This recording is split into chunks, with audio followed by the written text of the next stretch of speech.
хөвшүүлээд ярилцлага үзэгч та бүхэн хүрдэг.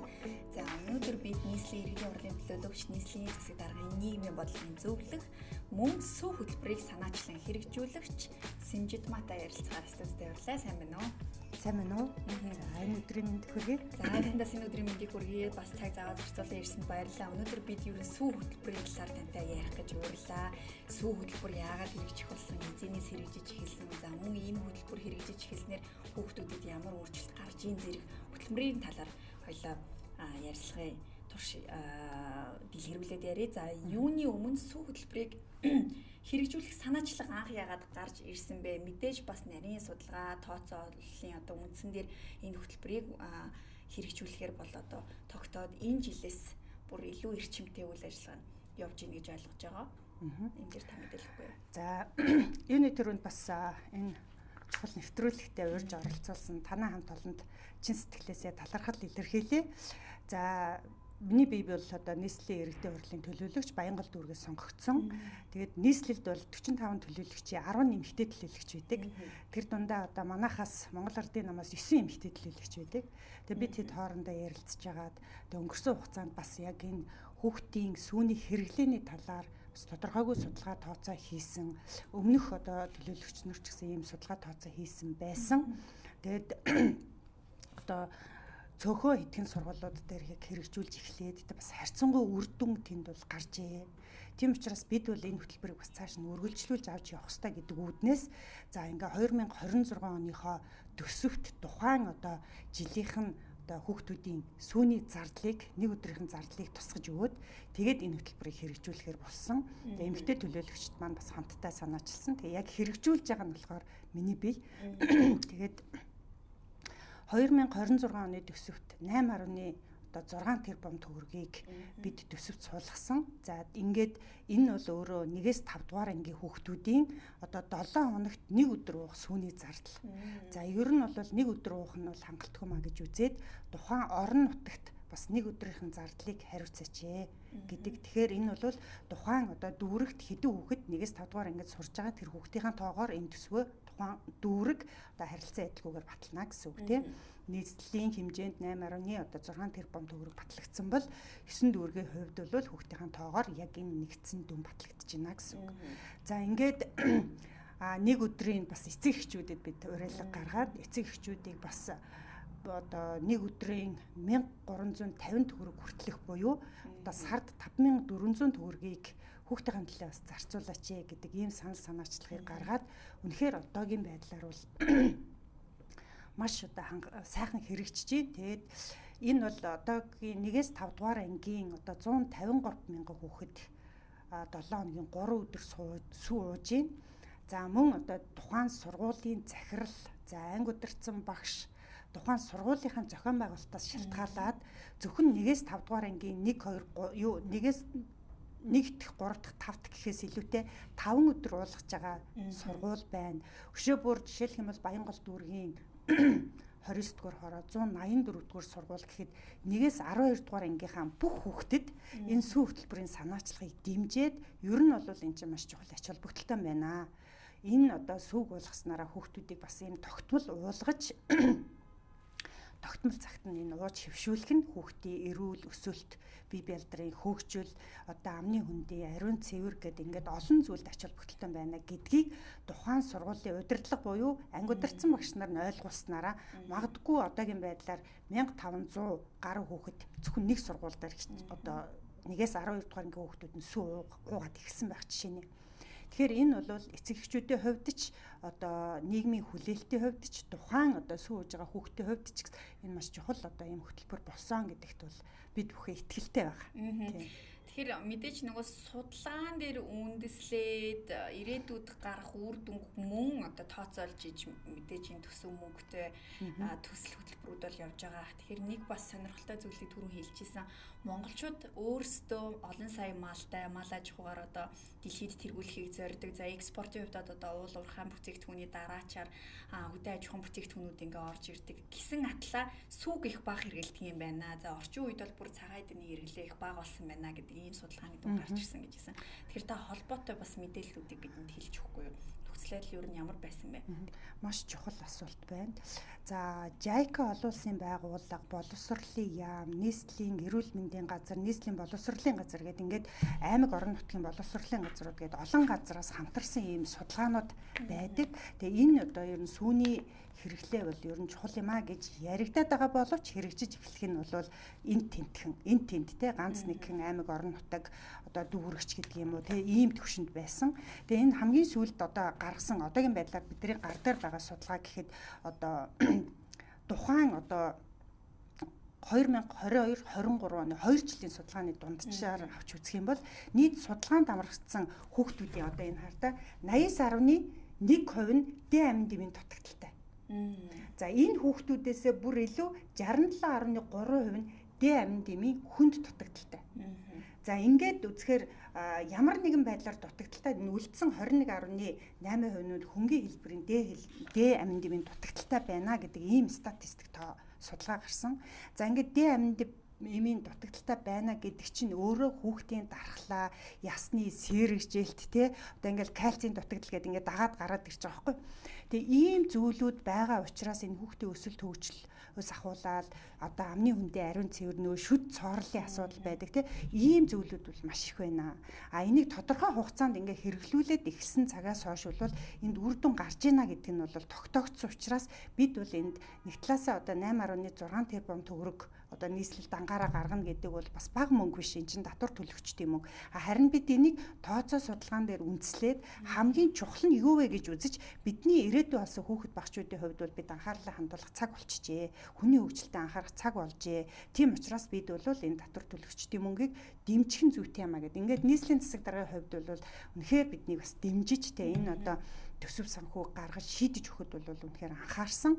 Ийм учраас одоо ингээд 2026 оны 1 сарын 26-наас эхлээд ингээд хүүхдүүд маань 7 хоногт хамгийн багадаа 3 өдөр суугаад ингээд эхэлж байгаа. Тэгэхээр одоо таны саяны хэлсэнчлэн үнэхээр манайч одоо мал аж ахуйн орон за ингээд эргээд харахад бол нэрээ үнэхээр энэ сүү цагаан эдийн хэрэглээ үнэхээр бага байна уу гэвэл бага байна. Энэ одоо олон улсын байгууллага буюу энэ Монгол одоо улсын хэмжээнд авсан энэ судалгаануудаас бас нотлоод өгч штэ. Тэгэхээр энийг бол бид нэр одоо бас зайлшгүй хэрэглэх нь чухал юм а гэдгийг таниулахаас ахуулаад энийг бол ингээ хэрэгжүүлж өгөх нь бол чухал гэдгийг одоо нэгдүгээрт ирэмбэлсэн гэсэн үг. Ингээд үцхэд бол за мэдээж сүүгээ уулгаж байгаа эцэг эхчүүд байгаа. За бас түүний хажуугаар бас тэр болгон аваад өгч чадах эцэг ихэр олон бас байгаа үлээ тий. Гэтэл нөгөө хүүхдүүд маань сүү авахулахаас илүү нөгөө одоо дэлгүүрт ороод нэг ундаа авчдаг ч юм уу тий ундаа авахулах гэдэг эцэг эхчүүд тэр тусмаа одоо залуучууд чинь тэгэл нэг хүүхдээ ойлгохгүй тулд ямар нэгэн байдлаар одоо хүсэлтийг биелүүлэхийн тулд одоо хүссэн ундааг нь л аваад өгчдөг. Харин эсвэргээрээ бид одоо энэ дунд сургуулийн анги удирдсан багш нар энэ багшаар нь дамжуулаад сүү ямар чухал юм бэ гэдгийг хүүхдэд таниулаад ирэхээр би газтай ундаа авахгүй сүүгээ удаг болно гэдгээс ахуулаад ингээд хүүхдүүдийн одоо хандлага хүртэл өөрчлөгдөж эхэлж байгаа. Тийм учраас би юу энэ тодорхой хэмжээнд үр дүнд хүрнэ гэж ингэж итгэж байгаа. Тэгээ яг хуу дөнгөж одоо нэг үе буюу те 1-5 дугаар ангийн энэ хүүхдүүд ингээ 2026 оноос хичээл сүүгээ уугаад эхэлж байгаа нь нэг талаасаа бас бид нар нэг үеийг бас энэ эрүүл хүүхэд өсөж бойжоход тодорхой хэмжээний хувь нэмэр оруулж байна гэж ингэж бас үзэж байгаа. За ингээд дэлхийн олон улс орнуудын бид нэр судалгааг бол бас олж үзсэн харсан. Ингээд 80 гаруй оронд бол яг энэ хүүхдүүдэд тогтмол энэ дунд сургуулаар нь дамжуулж сүү өгдөг. Энэ сүүний хэрэглээг нь бол маш чухал гэдгийг ойлгуулад ингээд явцсан. Тэгэхээр бид бүхний одоо хамгийн сайн мэддэг одоо Япон, Солонгос, Хятад гэл ингэхэд ч юм бол одоо Хятад улс гэд хамгийн сүүлийн 20 жилийн хугацаанд одоо сүүг тогтмол өгдөг болсноороо за энэ сүүний хэрэглээ ямар чухал болсон, сүүний үйлдвэрүүд нь ямар мундаг болсон те ингээд үзэхэд бол тэр хүүхдүүдийн өсөлт хөгжилтийн хувьд бол бас ахиц дэвшил маш сайн гарч байгаа. Сүүлийн үед бол маш царайлаг хүүхдүүд, өндөр хүүхдүүд одоо бий болж байгаа шүү дээ. Яг түүнтэй адилхан одоо бид ч гэсэн тийм зорилт тавьж байгаа. Одоо 5 жилийн дараа гэхэд Монгол хүүхдүүдийн дундаж өсөлт магадгүй 4-5 см-ээр одоо өндөр болсон байна гэсэн ийм одоо зорилт тавиад энэ хөтөлбөрийг хэрэгжүүлж байгаа. Тэгээ энэ жил бол бид 1-5 дугаар ангийн хүүхдүүдэд уулгаж байгаа хэдий ч гэсэн эх жилээс одоо хотын дармаа ч гэсэн бас санаачлаг гаргасан. Тэгэхээр эх жил 1-12 дугаар ангийнхаа хүүхдүүдэд болж өгвөл 5 өдөр суу уулгадаг болгоё. Сүү уух гэм нөхцлүүдийг бас бүрдүүлж өгье гэдэг ийм одоо бас зорилт тавиад явж байгаа. Тэгээ манай үндэсний манлай үйлдвэрүүд бол сүүний үйлдвэрүүдтэй одоо та хэд маань харсан бол хотын дарагтаа бит хоёр яваад бүх үйлдвэрүүдийн хүчин чадал, нөөц боломж, за тоног төхөөрөмж гэдээ бүх зүйлтэй танилцсан. Тэгээ үнэхээр одоо магадгүй нэг сүүний үйлдвэр нь Монгол улсынхаа нийт хэрэгцээг хангах юм бүрэн хүчин чадалтай болсон байна. Тэгэхээр бид бол энэ одоо үнэхээр малчхуу орн мөн л юм бол тэгээ энэ одоо сүү цагаан эдээгээ эрүүл ах уу одоо хүний одоо ирээдүйн өсөлт хөгжилтөнд дэм болохуйц энэ тооцоо судалгаа стандартыг гаргаж ер нь бол энэ хэрэглээг хэрэглүүлэх нь зөв юм байна гэдэг ийм статистик тооцоо судалгааг бол одоо бас гаргаад явж байгаа. Тэгээд мэргэжлийн байгууллагуудтай ч гэсэн бид одоо ер нь ярьж байна. Тэр нь юу вэ гэхээр ер нь цэцэрлэгийн насны хүүхэд, багангийн хүүхэд, дундангийн хүүхэд, ахлах насны хүүхэд зорин насанд хүрсэн хүн ер нь өдөрт хэдэн грамм сүү уух ёстой юм. Тэгээ сард одоо хэр хэмжээтэй сүү уусан байх ёстой юм. Энэ стандартыг бас тогтоолгоё. Тэгээд одоо тэр сүүгээ нэмэлт бүтээгдэхүүнтэй уух ёстой мó, бүтээгдэхүүнгүй уух ёстой мó тий.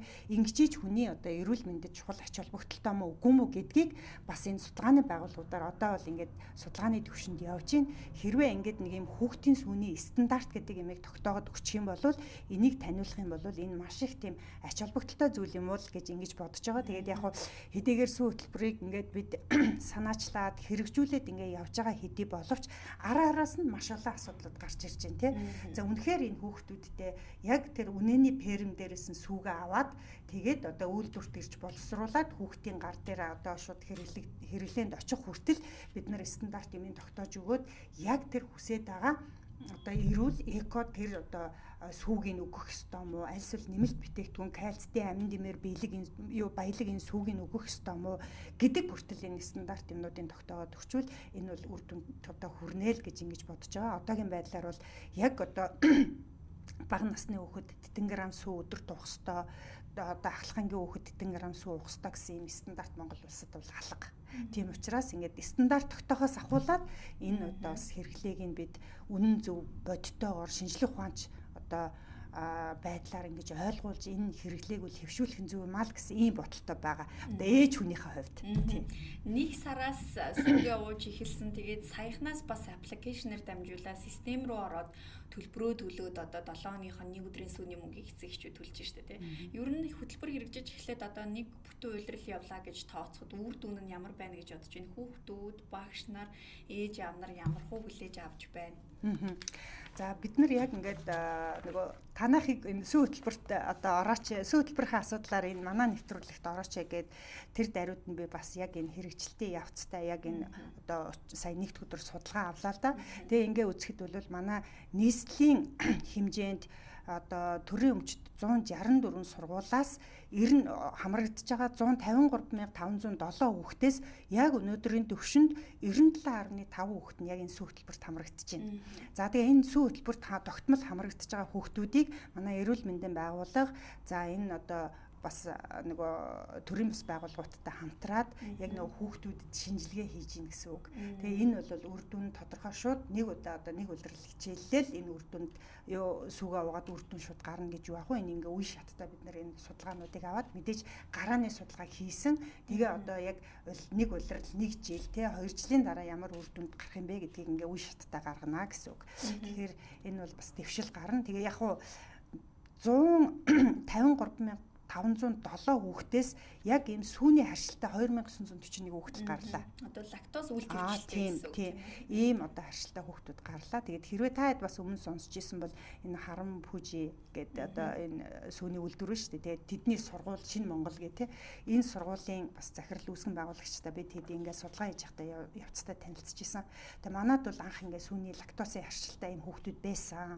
Бид нар бол ингээд үе шаттай яг энэ сүүгээ ууж хэрэглүүлээд одоо бол сүүний харшилтай хүүхд байхгүй болсон. Тэгэхээр энэ идэгдэг харшил гэж ойлгох тийм байна. Тийм. Тэгэхээр ер нь бол хүүхдийг ер нь зайшгүй энэ одоо амин дэм энэ хэрэгцээг нь бол хангаж энэ сүү уулгах нь бол бас зайшгүй хэрэгтэй байна гэдгийг л бас энд харагдаад байгаа.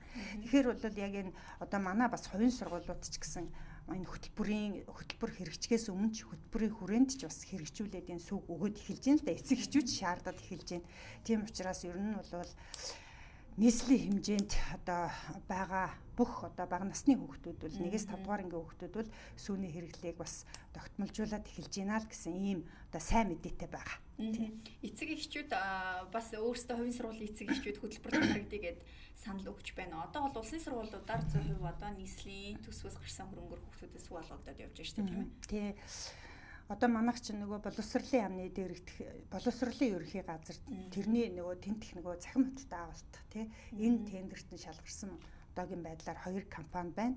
Тэгээ энэ компани цаашид бол бид энэ бүх сүүний үйлдвэрүүдээ одоо жигд хамруулах ийм зорилготой байна. Тэгжиж өшөө илүү одоо хүүхдүүдэд нөгөө эрүүл сүү одоо бүгд жигд таарах мөн одоо цаана нь энэ одоо бизнес эрхлэгчдийн маань ч гэсэн одоо үйлдвэрлэж байгаа энэ бүтээгдэхүүн бас тогтмолж явах тийм ийм олон талын бас ийм давуу талууд байгаа. Тэгээд энэний хүрээнд нэр нэмээд хэлэхэд манай энэ жил 2026 оныг нийслэлийн засаг дарга бол бизнес эрхлэгчдийг дэмжих жил болгож зарласан.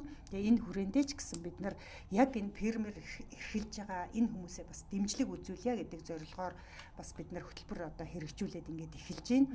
Энэ фермерүүдэд бид нар дэмжих тусам яг хүүхдэд тэр эрүүл экосуу очих нөхцлүүд нь бүр сайн л бүрдэнэ гэсэн үг. За тийм учраас бид нар энэ бодлогын төвшөнд үе шаттайгаар зөвхөн энэ хүүхдэд сүү өгөөд нэг үйлдвэрээр намжуулаад өгөхөөсөө илүүтэй энэ хүүхдийнхаа сүүг одоо яг цэвэр сүүг энэ үйлдвэрлэлийн эрхлэгчид маань фермерийн үйл ажиллагаа явуулж байгаа энэ хүмүүс маань шууд одоо энэ хүүхдийн сүү одоо өгч байгаа энэ үйлдвэрүүдэд нийлүүлдэг байх. За ийм одоо нөхцөлийг хүртэл бүрдүүлж өгөхөд бол анхаарч ингээд ажиллаж байгаа. Тэгэд энэ ажлууд үе шаттай ингээд явна. Хамгийн наадах нь тэр сүүгээ гаргаж байгаа үнэндээ идэж тижээлээс нь ахуулаад ингээл ер нь ганцхан энэ хүүхдийн сүү хөтөлбөр хэрэгжснээрээ үүнийг дагаад маш олон асуудлууд бас шийдэгдэж байгаа ийм том давуу тал бол ингээ харагдаж байгаа. Тэгэхээр энэ бол ганцхан хүүхдийн сүү өгөх зогсох асуудал биш юм аа. Энэ бол бидний ирээдүйн болсон хүүхэд багчууд маань хамгийн нэгдүгürt эрүүл зөв одоо өсөлт хөгжилттэй байхаас гадна Монгол улсын, Монгол иргэний, Монгол айлын амьдралын чанар ч гэсэн бас ингэж сайжрах ийм чухал ач холбогдолтой л гэж ингэж бодож байгаа. Нэг том экосистем бүрэлдэхүүн нь шүү дээ. Тийм ээ, фермерүүд орлогочих нь байна. За сүүний үйлдвэрүүдэд их шамруулъя гэдэг ингэж байна. За үүнийг дагаад сүүсэн бүтээгдэхүүний үйлдвэрлэлд бас хөгжих байх. Явандаа зөвхөн сүү гэлтгүү бас бусад дагалдах бүтээгдэхүүнүүд үйлдвэрлэгдэх байх гэж найдаж байна, тийм ээ. Одоо яг хөтөлбөрийн дүр нь ямар хэмжээний сүү мөн ямар төрлийн буюу ямар үйлдвэрийн сүүг олгож байгаа юм. Би түрүү хэлсэн нөгөө боловсролын ерөнхий газраас нөгөө захим худалдаа авалт гэдэг тэгээд төрийн байгууллагын одоо хуулийнхаа хүрээнд ингээд тендер зарлаад шалгарсан ийм 2 компани байгаа. Өнөөдрийн энэ хичээлийн жилийн түвшинд бол тэр нь сүү хуцаад компани буюу Апу дээрийгээд ийм 2 компани байгаа. Энэ 2 компани сүү бол одоогийн байдлаар хүүхдүүд авууч. Тэгэхээр үйл ажиллагаанд тогтмолжсон үндэсний үйлдвэрлэгч нар учраас бас чанарын стандарт дээр ч юм уу эцэг эхчүүд эргэлзэх шаардлагагүй яг эрүүл ахуйн стандарт хангасан ийм сүүгээр хүүхдүүдийг хангаж байна гэдэгт итгэлтэй байж болох нэ, тийм ээ. Сүүний чанар аюулгүй байдал дээр одоо жишээлбэл тухайн үйлдвэрээс гарсан ч юм уу тухайн брендинг мөрддөг олон улсын стандартаар явах уу, аль эсвэл нийслэлээс одоо олон улсын өөр бусад стандартуудыг тухайн үйлдвэрүүдэд тавьсны дагуу явж байна уу юу? За манай сүүний үйлдвэрүүд бол их мундаг болсон. Яг энэ одоо өөрсдөө хүүхдийн сүүнд ямар одоо хэмжээний ямар кальцтэй амин дэмэр баялаг ийм сүүх вэ гэдгээ бол өөрсдөө ингээд гаргаад тэгээд хүүхдүүдийн одоо ингээд хэрвээ та хэд маань очиод үзэх юм бол одоо сүү хуцаад компани гэхэд одоо тэр яг хүүхдийнхээ ууж байгаа сүүн дээр бүх стандарт найрлага бүх юм ингээд тавьчихсан. Апу гэхэд бүгд ингээд тавьсан байна. За бидний тавьж байгаа шаардлага бол аль болохоор хүүхдэд хуураа сүү гэж одоо нэгсэндээ хуурашуулсан сүү те энийг өгөхгүй байх талд нь анхаарч бид фермерүүдэд дэмжиж байгаа гэсэн үг. Ингээд сүүний гарц одоо ихсэх тусмаа одоо хүүхдүүдэд яг ийм экосүү өчнө гэсэн үг тийм. Тэгэхээр бол манай Энэ одоо яг нийлүүлж байгаа хоёр компани өөрсдөө одоо 7 хоногт нэг удаа тээвэрлээд хүргэж өгч байгаа. За ингээд үүнийг дагаад хог хаягдлын асуудал гэл ингээд зөндөө олон асуудлууд гарч байгаа тийм. Наазах нь хүүхдүүд ингээд уусан сүүнийхээ хайрцгийг өвхөж нуглаад буцаад тэр хог хаягдлын тухайн үйлдвэр өөрсдөө буцаад хариуцах тийм. Тэрнээс зүгээр ингээд хамаагүй задгаа хаях асуудал биш. Ингээл ерөөсөө ингээд ард нь маш олон асуудлууд давхар шийдэгдээд явж байгаа. Тэгээ хүүхэд хүртэл сүүгээ уучаад нөгөө аягаа угаадаг шиг тий. Цаашид бол манай хотын дарга хэлээд байгаа. Ер нь хүүхэд өөрөө одоо энэ нөгөө амны хүндээ ариун цэвэртэй холбоотой, хеликобактертэй холбоотой ер нь бол хүүхэд өөрийнхөө аяганд өөрөө уудаг бай.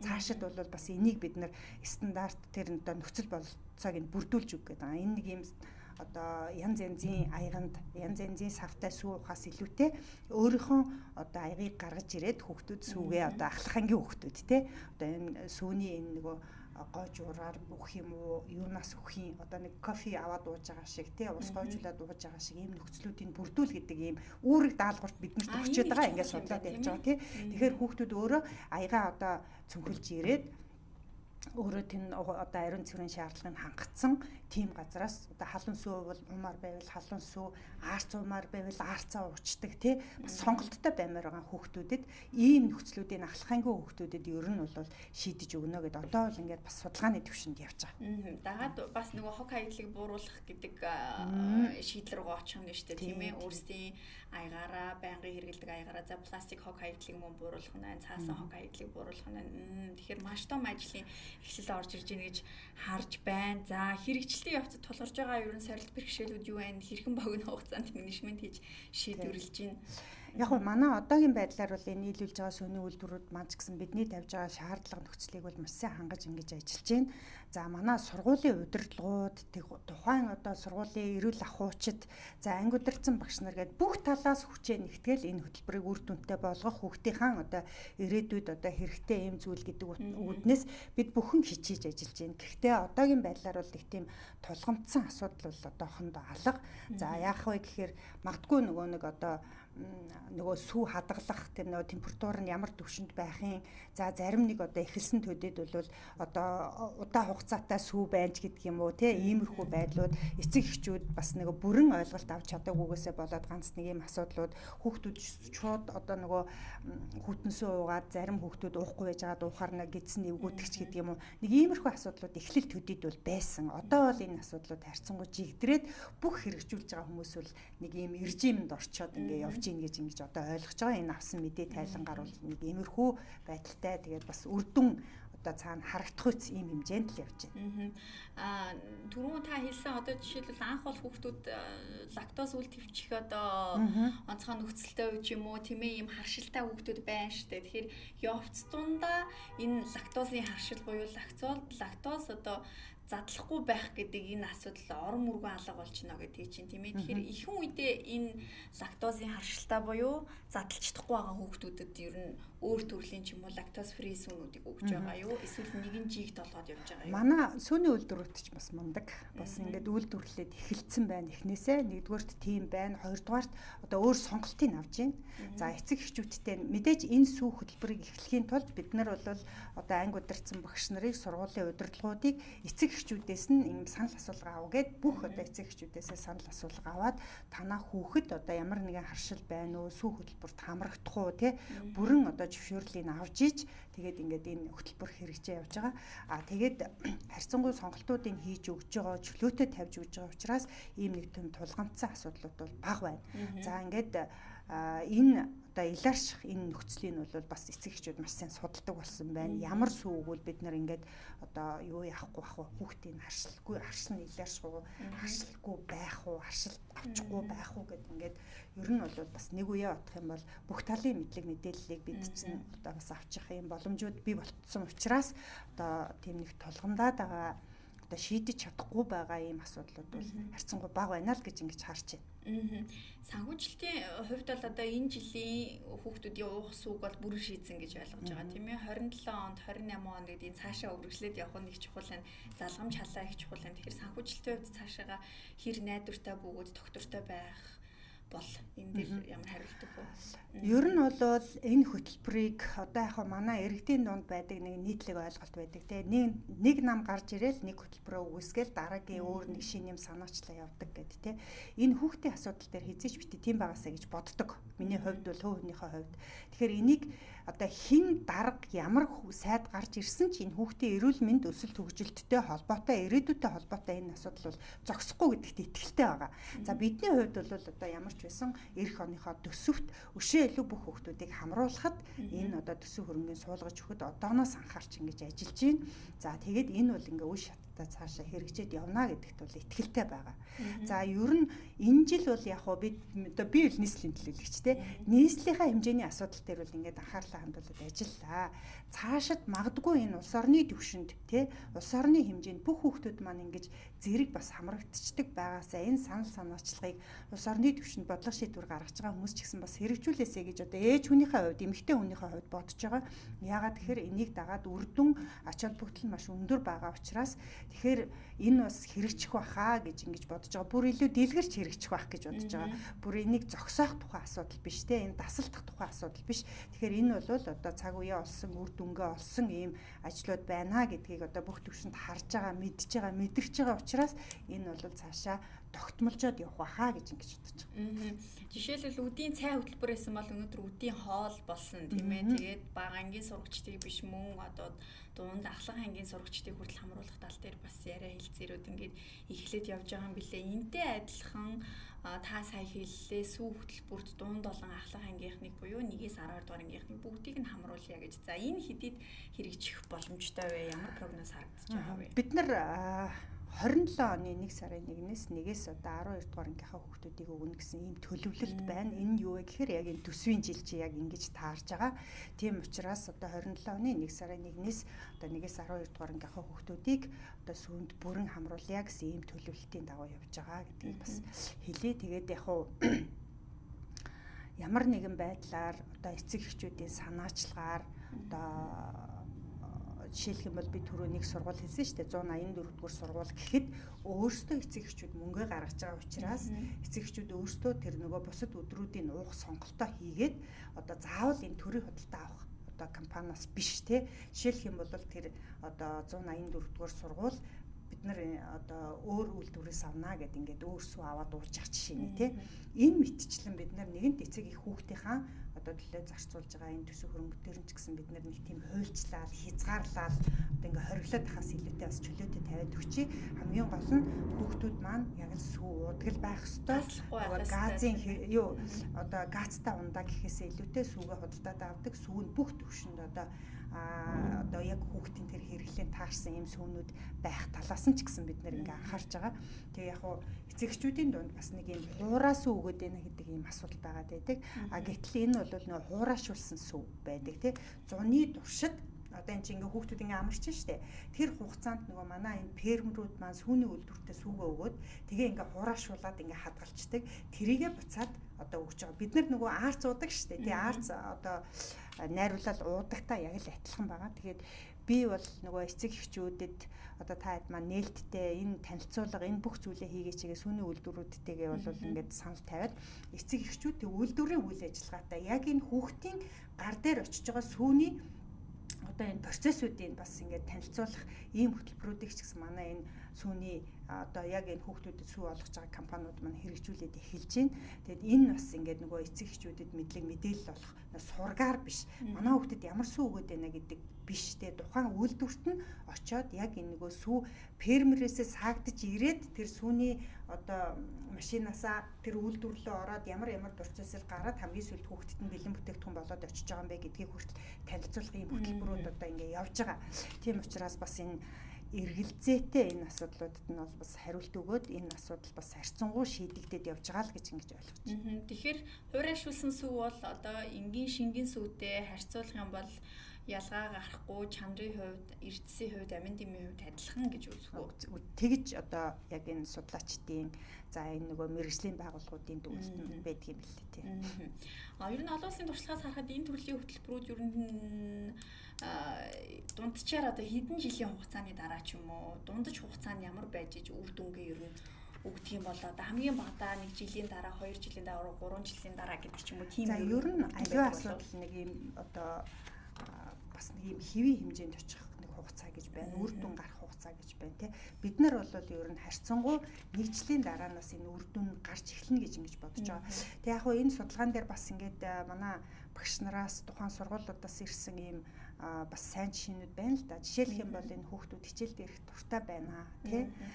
Зарим нэг хүүхдүүд нь цүнхлээд аваад тарьдаг хэдий боловч бас ингээд яагаад мэдвэ ингээд цүнхлээд аваад тарьсан гэхээр эгчтэйгээ хувааж авах гад ахтаа авахгүй ч гэдэг юм уу бас нэг юм байдаг. Ээжтэй өгмөр байсан, эмээтэй өгмөр байсан ч гэдэг юм уу ийм хөөрхөн юм хэлж байгаа байхгүй тий. Бас энэ хүүхдийн сэтгэл байж тээ. За энэ шиг ингээд ер нь бол ингээд бид нар харьцангуй хүүхдүүд бол энэ сүүг тогтмол хэрэглээд ийм эхэлчих байгаал ингээд ийм хөвшмөл болчих байгаал гэж ингэж бодож байгаа шүү дээ тийм. Тогтмол хэрэглэх нь нэг чухал юм тийм ээ дадал болгох юм. Тэгээд энд нөгөө ирсэн тайлан дээр юу гэж бичсэн байсан бэ гэхээр хүүхдүүд ийм нөгөө итгэвтэйгээс гадна одоо нөгөө сүүгээ тий сүүгээ уух одоо цаг болчлоо. Өө багшаа сүүний цаг одоо болох гэж шүү. Сүүгээ гаргаж тавьсан уу? Нөгөө нэг одоо юу гэдэг нь тусгааны температур байх хэвээр тий. Бүр ингээ хүүхдүүд нь хүртэл өөрсдөө ингээ санаачлаа жижүүр гарцсан тий. Ингээ тухайн өдрийн ангийн жижүүр хүүхдүүд ингээ сүүгээ тарааж өгөхөөс ахуулаад ингээ хүүхэд хүртэл ингээ хөөхө хөдөлмөрт сураад ингээ эхэлж байгаа. Тэгэхээр энэ сүү өгж эхэлснээрээ магадгүй энэ нөгөө өдийн хоол хөтөлбөр байна шүү дээ. Энэ хөтөлбөрийн ч гэсэн ийм эндээс авж байгаа энэ хүүхдүүдийн аминд юм. Энэ бол бас хамгийн сайн болж байна гэсэн юм судалгаа бас ирүүлж байна тийм. Тэгэхээр энэ бол за дараа жилийн эдийн тойлоо 1 жилийн дараа тийм бас эргээд магадгүй уулзах байх. Тэгэхэд бол бүр ингээ хангалттай ингээ үе шаттай удирлаар нь жилээр нь авсан юм статистик тоо судалгаанууд гарах байхаа гэж ингэж бодож байгаа. Тэг ингээ олон улсаас ингээ харахад за Япон улс гэхэд 1955 оноос хойш ингээ хүүхдүүдэд тогтмол сүүгч штэ. Тэг ингээд Хятад улс гэхэд одоо 20 жилийн өмнөөс эхлээд өгсөн байх. Жишээний Солонгос улс гэхэд бүр хөдөө аж ахуйн яам нь бүр хариуцаад энэ төсөв хөрөнгө тий өнөө фермерүүдийн асуудлыг хариуцаад ингээ хүүхдэд тогтмол суугдаг байх жишээний маш олон орны сайн туршлагууд байна. Тийм учраас энийг дагаад маш олон одоо сайн ийм үр дагаврууд гарах ийм хандлага бол байна. Манай улсын одоо хэрэгжүүлж байгаа сүү хөтөлбөр нь өөр бусад улсын хөтөлбөртэй харьцуулахад одоо онцлог гэдэг ч юм уу арай нэг тийм өөр давуу тал ер нь байна уу? За энэний цаана таны нөгөө нэг өмнө хийсэн малынхаа одоо тижэл дээр хүртэл анхаарах асуудлууд гарч ирж байна гэдэг ингэж шүү дээ тий. Бэлчээрийн мал аж ахуй, яг фермийн мал аж ахуй ялгаа нь бас юу байна? Олон улсын жишг бол харьцангуй одоо манайх шиг юм бэлчээрийн мал аж ахуй гар биш одоо бүр 100% бараг фермд ингэ шилжсэн байгаа шүү дээ. Тэгэхээр энэний бас ялгаа зөрүү хэрэг гардаг юм бол одоо нэг тийм төөрөгдөл ойлголтын зөрүү байдаг шүү дээ. Тийм ээ бэлчээрийн мал аж ахуй сайн фермийнх муу гэдэг ч юм уу зарим тохиолдолд фермийнх зөв одоо бэлчээрийн мал аж ахуй бол одоо муудж ин бэлчээр талхлагдаж ин гэдэг ч юм уу ийм асуудлууд байдаг. Энэ дээр ер нь бас яаж уйлдах юм бол бэлчээрийн мал аж ахуй гэхээр за яг манай энэ Монгол Монгол өхрүүд бол их сүүний гарц бага штэ. Маш бага тий одоо дээд нь л 1.4-5 литр гардаг. За энэ одоо манай хард тарлан, алаг тарлан гэж одоо Францаас янз янзын одоо үйлдвэрүүд нийлүүлж байгаа. За одоо Монгол улсад бол яг энэ импортоор одоо яг энэ сүүний чиглэлийн үнэ оруулж ирж байгаа 8 компани байдаг юм байна. Тэгээ бид нар бас нөгөө үйлдвэрүүдэд дэмжих гэж байгаа энэ бизнес эрхлэгчдийг дэмжих хүрээнд ямар хөтөлбөр гэхээр энэ сүүтэй холбогдуулаад бид фермерүүдэд дэмжиж байгаа. За энэ яаж дэмжлэг үзүүлж байгаа вэ гэхээр жишээлх юм бол одоо танах одоо тухайн тэр нөгөө импорт хийж байгаа компаниас магадгүй 10 үнэ нэмж авъя гэж бодъё. Тэгэх юм бол одоо өөрсдөө төсөл хөтөлбөрөөр банкнда өгөөд банк хэрэгцээ шаардлага нь хангагдчихвал бид нөгөө татаасын зөрүүгийн нийслэл төлөөд өгч байна гэсэн үг. Та 13% хүүтэй одоо банкнаас зээл авах байсан бол 2% л та өөрөө төлж байгаа. 11% нийслэл өөрөө татаасаараа төлөөд өгч байгаа. Энэ бол цаад утгаараа нөгөө фермерээ, аж ахуй нэгжээ, айл өрхөө нөгөө утгаараа нөгөө хүүхдийн ирээдүйн өсөлт хөгжилтөнд нөлөөлөхөц энэ сүүгийн гэхдээ яг энэ сүүний фермерийн одоо яг энэ сүүний чиглэлийн фермер эрхэлж байгаа аж ахуй нэгжүүдэд дагаад нөгөө тоног төхөөрөмжтэй хэрэгцээ шаардлагатай энэ одоо бүтээгдэхүүнүүд авахт нь одоо нийслэл дэмжлэг үзүүлж байна гэсэн үг. Одоо хүний татаасын төлж өгч байна гэсэн үг. Энэ бол нэг юм 5 жилийн хугацаатай ийм хөтөлбөрийг яг энэ сүү хөтөлбөрийг дагаад хэрэгжүүлээд ингэ явж байгаа. Тэгэхээр бол харьцангуй одоо энэ сүүний чиглэлийн энэ одоо үнэнүүдийн фермерүүд бас чанарчин өшөө илүү одоо гарцсан их болно. Өшөө дээрэс нь одоо тэр сүүний чиглэлийн үнэнүүдийн тоо их болно.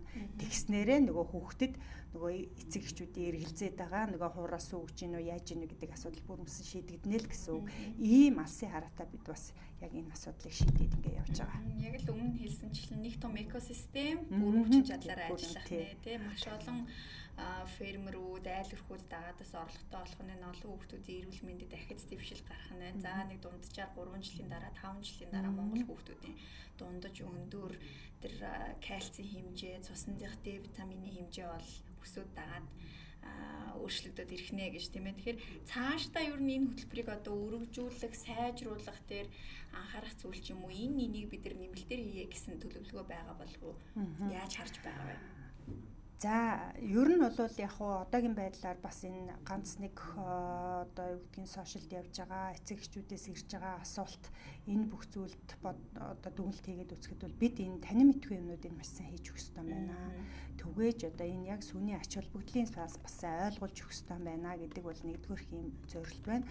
За хоёрдугаарт бол сая энэ одоо бид нар нөгөө одоо сүүнийх нь фермерүүдийн үйл ажиллагааг дэмжиж өгье гэсэн. За ингээд дагаад одоо дараа жил тижээлийн нөхцөлийг одоо сайжруулдаг чинь мэдээж тэр үнэ чинь тижээл идчихэж сүүгээ боловсруулж гаргана тий.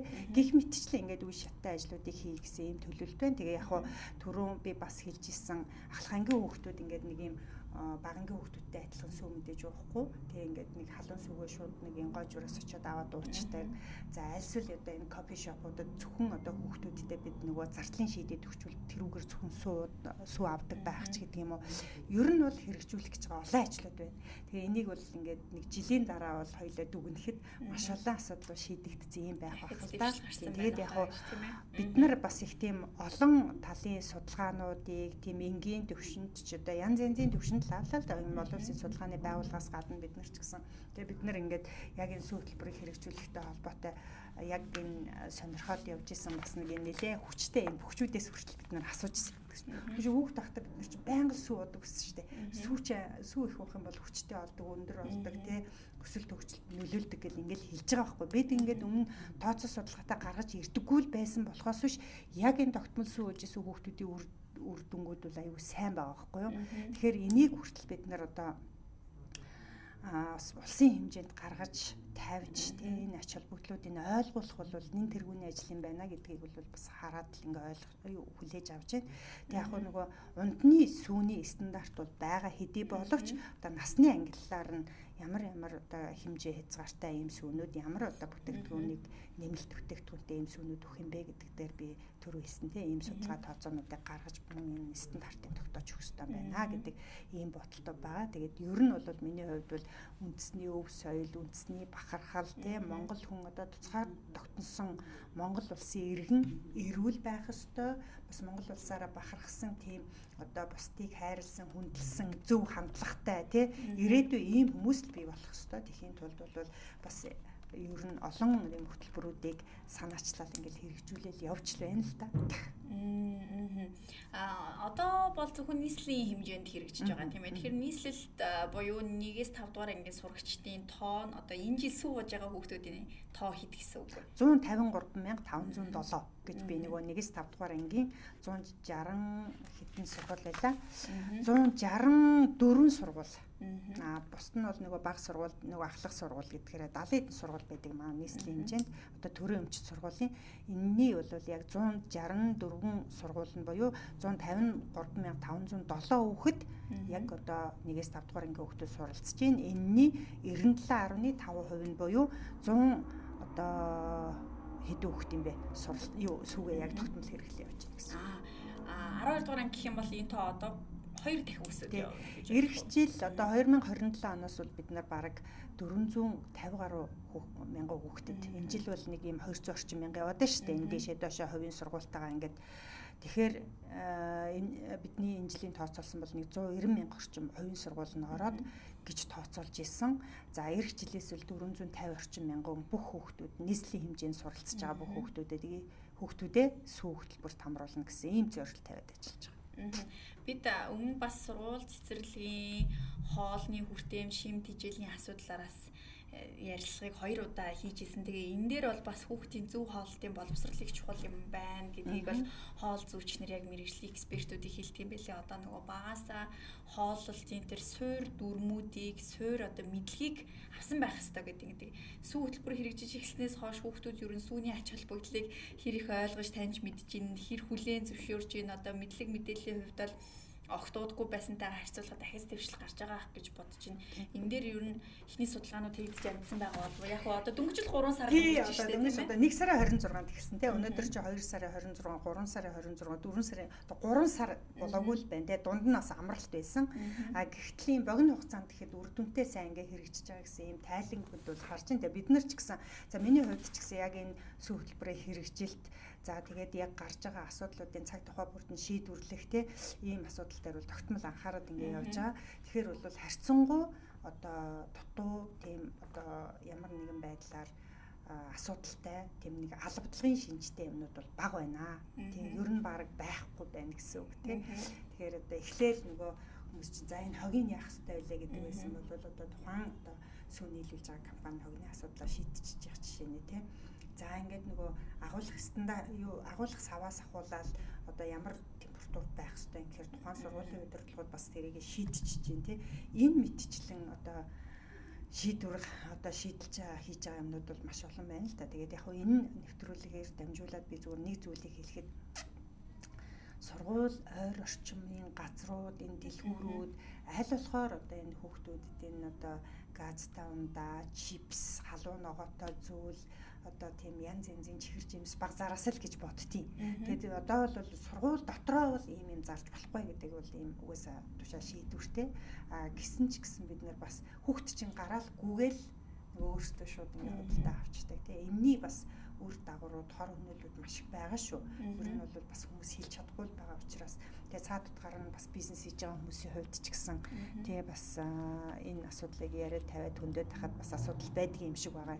Тэгэл энэ мэтчлэн бид нэр бүх л хүмүүс тийм нэг хандлага зүг болгоод бид ирээдүйн сайн сайхны төлөө бас хийж байгаа үйлдэл болгон зүг байгаасаа л гэж ингэж бодод байгаа. Сургуулийн ойр орчимд хортой бүтээгдэхүүн битгий зараараа гэснээс мөн бас түүцний асуудлын ойрын өдрүүдэд яригдчих байна тийм ээ. Байлгахын зөв буруу одоо тэр зөвшөөрлийг эргэж олгоно олохгүй гэдэг асуудлууд яригдчих чинь. Яг таны хувьд нийслэлийн иргэдийн хурлын төлөөлөгч. Хурлын одоо төлөөлөгчийн хувьд энэ холбоотой захирамж шийдвэрүүд одоо ер нь хэрэгжилттэй байгаа юм болоо мөн сургуулийн ойр орчимд одоо зарагдах бүтээгдэхүүнүүдийн стандарт өөр бусад зүйлсүүдийн ер нь холбогдох дүрм журмууд ер нь хэр наривчлсан байдаг юм бол. За ер нь бол бас манайх чинь мэрэгжлийн хэлтийн байгууллага байхад бол харьцангуй сайн байсан юм болоо. Тэгээ одоо бас харьцангуй энэ бол жоохон учир дутагдaltaй болжээ гэдэг ийм одоо хувийнхаа хувьд тийм дүгнэлттэй байгаа.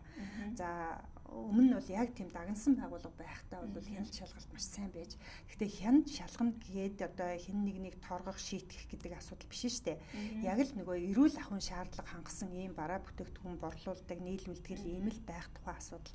Тэгээ яг хөө энэ нөгөө иргэдээс ирж байгаа гомдол саналч гэдэг юм уу энэ бүх зүйл дээр яхад бол энэ сургуулийн ойр орчим ийм зүйл зарагдаж гин тэгж гин гэдэг асуудал зөндөө байдаг. А гэтэл би очиж шууд тийм аж ахуй нэгжийг шалгах хэрэг нь юу байдаг лээ. Гэтэл өнөөдөр яг энэ холбогдох аж ахуй нэгжид нь шилжүүлж байгаа юм л да. Гэсэн ч гэсэн энэ бас учир дутагдaltaй байна гэсэн үг. Мэдээж одоо эрүүл ахуйн талаас нь яг энэ Монгол хүнийхээ эрүүл байх талаас нь бид нар бол шалгалт байх ёстой юм билээ. За ингээд та сая түүц гэж хэллээ. Түүцтэй бол нийслэл хатуу тэмцэж байгаа. Тэмцэн гэдэг нь юу хэлж байгаа вэ гэхээр энэний ард эрүүл ахуйн шаардлага хангасан бүтээгдэхүүн. За тэгэл одоо та нар ч гэсэн мэдчихэж байгаа шүү дээ тий. Тэгэл тэр нөгөө 0 ахуйгаас ахуулаад ингээд маш олон асуудлууд байдаг. Тэгээ тийм учраас энэ бол манай хотын дарга хэлсэн үг вэ шүү дээ. Түүц одоо юу лээ хийдэг ажлаа хийгээд хэрэгцээг хангацсан одоо болно. Дараагийн шатруугаа бид орох ёстой гэдэг. Тийм учраас одоо ерөнхий сайдын хэлж байгаа ч гэсэн одоо ер нь бол энэ чөлөөлийн аяныхаа хүрээнд түүц гэдэг юм уу ч энэ одоо хэрэгцээ шаардлага тэргүй нийгмийн хүлээлтэнд байхгүй энэ зүйлийг мэдээж нээнэ гэж байхгүй шүү дээ. Тэ чөлөөлнө гэж байхгүй. Тэгээ ийм зүйл бол байхгүй байгаа. Энэ түүцийг бол бас хүмүүс эргэлзээд тахшгүй байгаа. Энэ түүц тавиулна, эргэж түүцийг чөлөөсөн, түүц буцаад тавигдах ёстой гэдэг ийм асуудал одоо мессеж яваад байна л да. Энэ бол үгүй. Тэгээ би энэ түүц эрхэлж байгаа хүмүүсийг ч гэсэн бас нэг ийм арай өөр хандлагаар, өөр зүйлээс бас хандаасаа гэж ингэж бодож байгаа.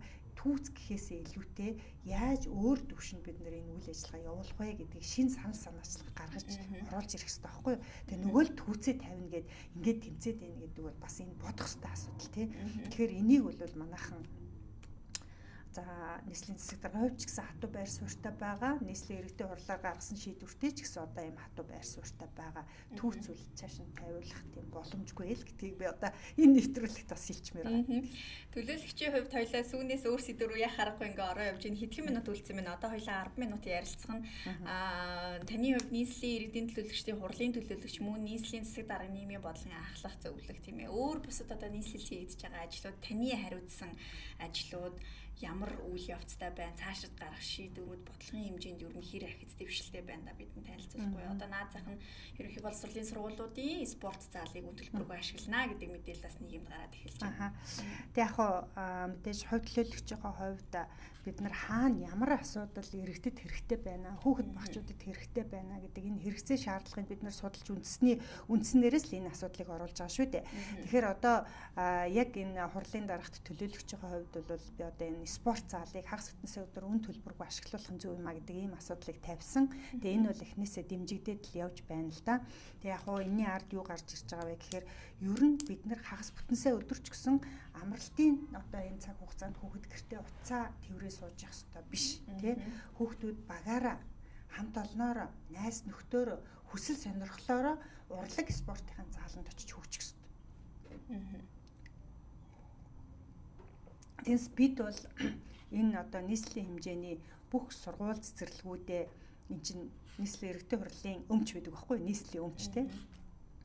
Энд бол одоо ямар нэгэн байдлаар төсөв бүрдүүл гэж би энэ заалыг барьж өгсөн гэж бодохгүй байна тий. Төсөв бүрдүүлэхийн тухай бол бид нэгдүгээр тавьж болохгүй байхгүй юу. Тийм учраас би одоо Бямб гаригийн өглөө 9 цагаас орой 17 цаг хүртэл, Ням гаригт өглөө 9 цагаас өдөр 13 цаг хүртэл тухайн одоо сурж байгаа сургуулийнх нь хүүхдүүд тий одоо сургуулийнхаа спорт урлаг зааланд одоо ямар нэгэн үн төлбөргүйгээр хязгааргүйгээр тэр сургууль дотоод зохион байгуулалтаа хийж өгөөд ангийнхан цагийн хуваарийг тий гаргаж өгөөд анги удирдсан багш ч гэсэн ангитайгаа ажиллах тэр цагийг олгож өгөөд багш нартаа ч гэсэн одоо тэр хүүхдүүдтэй ажиллах боломжийг бүрдүүлж өгөөд хүүхэд хөгжих боломжийг бүрдүүлж өгөөд ингэ явах хэрэгтэй. Аль болохоор хүүхдийг өөрөөр нь хөгжүүлмээр байна. Бид нар тэнд суулгаад баймааргүй байна. Бусад үед ингээд нэг юм утасны хамааралтай болсон. Энэ бол одоо бүр дөнгөж төрөө төрсөн 2-3 сартаа хүүхдээс ахуулаад ингээд утас хажууд нь тавиад өгчдөг. Бид нар утасаа өгдөг. Биднэрт өөрсөнд бас их буруу байна шүү дээ, тийм. Тэгээ ингээд дэлгэцийн хамааралтай болцсон энэ зүйлээс бол ангижруулахын тулд бид нар ядаж энэ хүүхдийн чөлөөт цагаа өнгөрөх энэ боломжуудыг байгаа нөхцөлдөд тулгуурлаа шийдэж өгөх ёстой л гэж бодож байгаа. Тийм учраас би одоо яг энэ хурлаар одоо нэгд өдөр одоо 27-нд энэ асуудал шийдэгдэн. Тэ мэдээж би нийслэлийн иргэдийн хурлын төлөөлөгчдийг бол энэ асуудлыг дэмжинэ гэдэгт итгэлтэй байгаа. Тэгэд яг энэ амралтын өдрүүдээр энэ хүүхэд өөрөө хөгжих энэ боломжийг бид нээлттэй тавьж өгөх ёстой тий. За мэдээж дугуулсан секцүүд явж байгаа. Дугуулсан секцүүд явж байгаа хэдий боловч одоо нэг сургуульд одоо хамгийн багадаа л 1000 түүнээс дээш хүүхдүүд байгаа штэ. Тэр хүүхдүүд чинь яг нөгөө тухайн багш одоо волейболын хичээл, саксны хичээл, хөгжмийн дууланч гэдэг юм уу тэрийг сонгоод аваад хүүхдүүдийг олон ангиас сонгоод авчиж байна. Гэтэл цаана өөрөө тэнд одоо сакс тогломоор байгаа тий. Тэнд очиод зааландаа чөлөөтэй ангийнхантайгаа волейбол тогломоор байгаа. Хөгжөөнд одоо тоглоом буйхаа юм тэмцээн наадам хиймээр байгаа. Гэсэн ч ингээ хязгаарлагдмал. Тэг би маш олон хүүхдүүдтэй ер нь ингэ тийм хүүхдүүдтэй боловсролынхантайгаа их ойрхон байдаг хүн л дээ миний хувьд. Тэг ингээ асуухаар харин тийм зааланд ингээ очихоор ингээ заал мөнгөөр авдаг бид нар тэг ингээ хэцүү гэдэг энэ асуудал энэ бол мууц биш зүйл ахгүй да. Тийм учраас л яг энэ одоо хүүхдийн чөлөөт цагаа зүг боловсон өнгөрүүлэхэд нэгэнт одоо бид нар энэ заал танхим байгаа бол энийг хүүхдэд нь л зориулах хэрэгтэй. Хүүхдийн хүмүүжил төлөвшөлт зориулах хэрэгтэй. Тэр тусмаа хүүхдийг урлаг спортоор дамжуулж зөв хүм болгож төлөвшүүлэх, авьяас чадварыг нээлрүүлэх, одоо энэ хандлагыг өөрчлөх, аливаа зүйлд одоо хандлага, багаар ажиллах чадвар нөгөө бие биш. Аминчхан бие биш те бид гэсэн энэ сэтгэлгээтэй энэ хандлагатай хүүхдүүдийг бий болгохын тулд бид орчныг бүрдүүлж өгөх ёстой. Номын сангийн чөлөөтэй тавьж өгөх ёстой. Номын орчныг бүрдүүлж өгөх ёстой. Манай Баянгол дүүргийн хувьд бол харьцангуй бас энэ асуудлуудыг одоо хийгээд шийдээл ингэ явж байгаа. Миний хувьд бол бас төлөөлөгчийн хувьд өнгөрсөн хугацаанд ч гэсэн бас дүүргийн хурлын дарга хийжсэн энэ хугацаанд ч гэсэн бас боловсролын салбараа дэмжиж энэ ном одоо хүүхдүүдийн чөлөөт цагаа өнгөрөөхийн орчин нөхцөлийн сайжруулахад бас анхаарч ажиллаж байгаа. Тэгээ энэ асуудлыг хилцүүлээд эхэлсэн цагаас хойш төлөөлөгч нар ч гэсэн нэмээд аюу сайхан саналуудыг гаргаж ийн л та. Одоо ганцхан урлаг спортын заал биш ээ. Гадаа энэ тоглоомын талбайг ч гэсэн чөлөөлөё. За энэ тоглоомын талбайг чөлөөлж өгөхгүй бол хүүхдүүд ингээд одоо ингээд байгаа сагсны шийдэн чойчтой байдаг, хөл бөмбөгийн талбай чойчтой байдаг ийм асуудал байгаад байна гэдэг. Тэгээ эргээд энэ сургуулийн удирдлагуудтай ярихаар энд чинь хүмүүс ингээд одоо бохир заван болгоод байна. Хин цэвэрлэх хин янзлах. Гэхдээ энэ сургуулийг одоо удирдаад бүх төвшөнд нь аваад явна гэсэн бол энэ удирдлагчдны л үүрэг тийм. Энэ зохион байгуулах, энэ хүүхдийн хүмүүжил, төлөвшил, хүүхдийн өсөлт хөгжил энэ бүхнийг бүрэн хариуцаа сууж байгаа тэр сургуулийн удирдлага, зохион байгуулалт. За тэгээ дээрэс нь тэр анги удирдсан багшийн л асуудал шүү дээ. Тийм учраас энийг хэн нэгэнд нь ялцахаас илүүтэй одоо байгуулгын дотоод одоо зохион байгуулалтын асуудлууд баггүй. Тэгэхээр бид бол бас эрхийг олгоод өгчөө, нээлттэй болгоод өгчөө. Тэгээ энэ асуудлыг шийдээд өгч гэдэг. Тэгээ өнгөрсөн 2025 онд боловсролын сайдын нэг тушаал байд юм билээ. За яагаад вэ гэхээр энэ спорт зал гэж айгүйх тийм асуудал дагуулсан шүү дээ. Ардаа энэ нөгөө үн төлбөрийн одоо хувь хүн авж ийн тийм гэдэг. Үүнээс үүдэлтэйч бас зарим багш нар одоо удирдлагууд ял шийтгэл эдэлж байгаа асуудал байна. Тийм учраас энийг бас нэг хэвийн хэмжээнд нь оруулах үүднээс боловсролын сайдын нэг тушаал гарсан байдаг юм билээ. Тэгээд тэр тушаал нь юу вэ гэхээр оройн 19 цагаас хойш одоо төлбөр мөнгөтэй тухайн спорт заалыг олгож болно гэх тэр үл нээлттэй. Одоо хүүхдүүд бол 19 цагаас хойш гэр орондоо л байх ёстой шүү дээ, тийм. Тэгэхээр түүнээс өмнөх энэ өдрийн цагаар хүүхдээ яг энэ чөлөөт цагаа зөв боловсон өнгөрүүлэхэд энийг бол тухайн сургуулийн удирдлага энэ одоо нийслэлийн боловсролын газар бүх төвшөнд энийг бол зохион байгуулалтыг хийчих ёстой гэж би бодож байгаа. Яг ийм одоо уриалга саналыг гаргаад ингээд хилцүүлээд явж байна. За таны хувьд мөн бас одоо хүүхдийн асуудлуудтай ингээ холбогдож байгааг юм нөгөө нэг асуудал нь хурдан морины унаач хүүхдүүдийн асуудал уралдааны талаарх бас асуудал гарч ирсэн. Энэ дээр бас ямар байр суурьтай байгаа вэ? Цаашдаа ажил юу нь яаж явагдах вэ? За яг хөө энэ дээр яг нэг тийм өвөл би одоо бас нийслэлийн иргэдийн хурлын чуулган дээрээ санал гаргасан. За энэ бол одоо засгийн газрын тогтоолтой холбоотой. Тэгээд энэ бол 11 сарын 1-ээс 5 сарын 1-ний хооронд тэгээ нөгөө өвлийн уралдааныг хоригдсан заалт гарцсан байж идэг. За энэ шүүхийн шийдвэрүүд ч гэсэн гарцсан гэдэг ингэж байгаа. Гэвчиг энэ нууц хэлбэрт ороод тэ бүр илүү энэ уралдаан чинь нөгөө одоо хэрвээ энэ уралдаан хийх гэж л байгаа тухайн орон нутгийнхаа удирдлагуудад эрүүл мэндийн салбарт онцгой байдал цагдаа гэд бүх төвшөнд мэдэгдэх ёстой шүү дээ. Тэгээ бүр илүү энэ мэдэгдэхгүй асуудлууд нууц хэлбэрлүү орсон асуудлууд гарч ирж байгаа. Үүнээс үүдэлтэй нөгөө хүүхдийн эрхийн асуудал яригдчихэж байгаа. Тийм учраас би энэ асуудлыг хүндсэн. Тэгээ юу гэж хэлэх гэж байгаа вэ гэхээр ер нь бол бид нар нөгөө хориглоно гэхээсээ илүүтэй бид нар хууль хяналтын байгууллага хууль дүрм журмыг чангатгаж өгөөд хариуцлагаа өндөржүүлээч. Бүх төвшөнд хариуцлагын одоо бүгд хамт үүрдэг байгаач. Стандарт юмыг тогтоож өгөөч гэдэг ийм асуудал тавьсан тэр үед. Тэгэхээр одоо ч гэсэн би юу гэж хэлэх гээд байгаа вэ гэхээр одоо ингээд 5 сар гарцсан энэ бүх хурдан морины уралдааны асуудлууд нээлттэй болоод эхэллээ. Тэгвэл эн чинь одоо өөрөө юу хэлж байгаа вэ гэхээр за энэ бүх төвшөнд явж байгаа энэ одоо 21 аймаг 330 суманд уралдаан болох гэж байгаа бол энэ зам харгуугийн засаж өгөөч. Тэ хүүхэд энэ хурдан морины одоо уралдаад явж байгаа хүүхэд тэр гууж ялга руу орчихгүй. Тэгээ ямар нэгэн байдлаар чулуу юу гэдгийг ийм юмнуудын тухайн орон нутгийн удирдлагууд нь одоо энийг шийдэж өгдөг бай. Тухайн баяр наадмын комисс одоо зохион байгуулж байгаа хүмүүс нь шийдэж өгдөг бай. За нөгөө талаасаа одоо хэрвээ тоосчлт ихтэй байвал те энэ одоо услага юмыг хийж өгдөг бай. Тэгвэл энэ өөрөө нэг хүүхдийн эрхийн асуудлаа бид нэр эргэж хүндэх хэрэгтэй байхгүй. Тэр ямар уяач хин ямар морь уралдуулах нь бид нар чухал биш. Тэр морийг унж байгаа хүүхдийн асуудлаа л миний хувьд ярьж байгаа. Тэгэхээр энэ хүүхдийг морь унж байгаа хүүхдүүдийг хамгийн нэгдүгээр даатгалд хамруулдаг байгаа чи. Тэгээд эцэг эхтэй бүрэн зөвшөөрлөсөн бай. Стандарт тогтоогоод өгчгөө. Одоо гэхэд яг нэг стандарт гэж байд юм. Гэтэл энэ стандартын дагуу одоо байгаа тэр малгай, доховч одоо юу гэдгийг энэ хэрэгсэл юу ч байхгүй.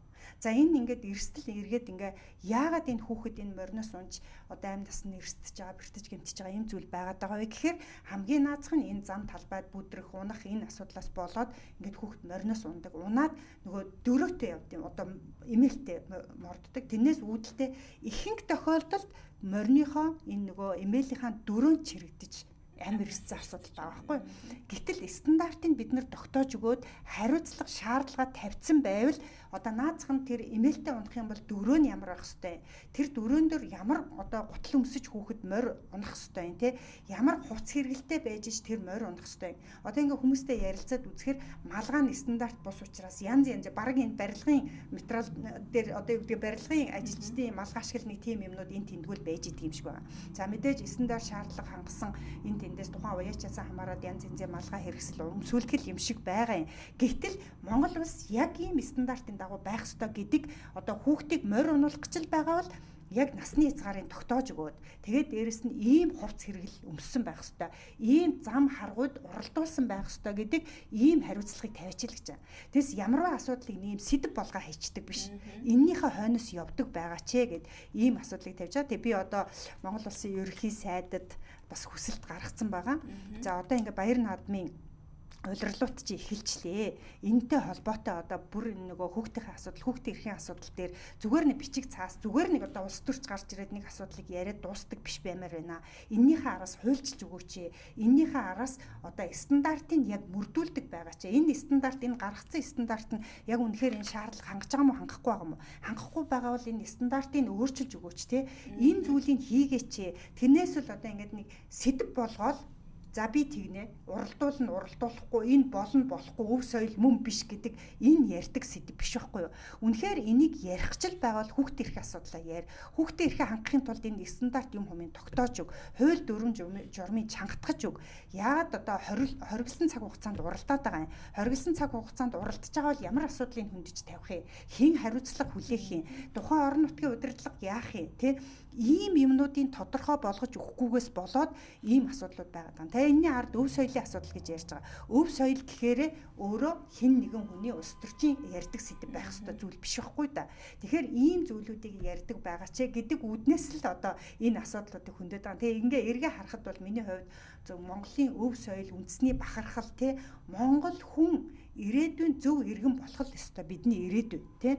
За мөн одоо бид нар хууль дүрм журмын нийгмөр хэрэгжүүлдэг байх ёстой. Тэрнээс хэн нэгэн одоо улс төрчид хэн нэгэн одоо хувь хүмүүсийн бүлэг фракци ярьдаг ийм сэдвүүд биш байгаасаа л гэдэг үүднээс ингээд одоо хүүхдтэй холбоотой, хүүхдийн эрхтэй холбоотой, хүүхдийн хүчирхийлэлтэй холбоотой, хүүхдийн эрүүл мэндтэй холбоотой энэ асуудлуудыг яг ингэж хөндөж ярьдаг одоо эмэгтэй хүн, ээж хүн, одоо их хүн юм аа л гэж би одоо бас та бүхэнд хэлмээр байна тий.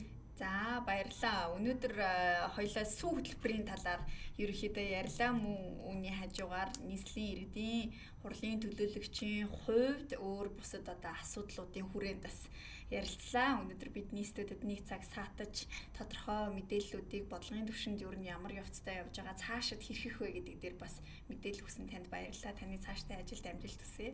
За баярлалаа. Танаа нэвтрүүлгийн хамт олон, танаа телевизийн хамт олон ч гэсэн бас чин сэтгэлээсээ талархал илэрхийлье. Тэгээ бодит үннийг яг хийж хэрэгжүүлж байгаа, санаачилж байгаа энэ хүмүүсээс нь бас олон нийтэд хүргэж байгаад үнэхээр их баярлалаа. Тэгээд та бүхний ажилд өндөр амжилтыг хүсье. За баярлалаа.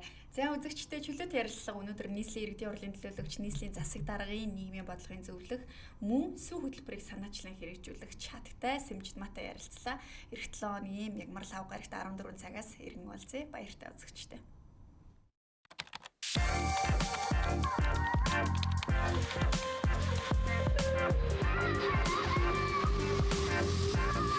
Thank you.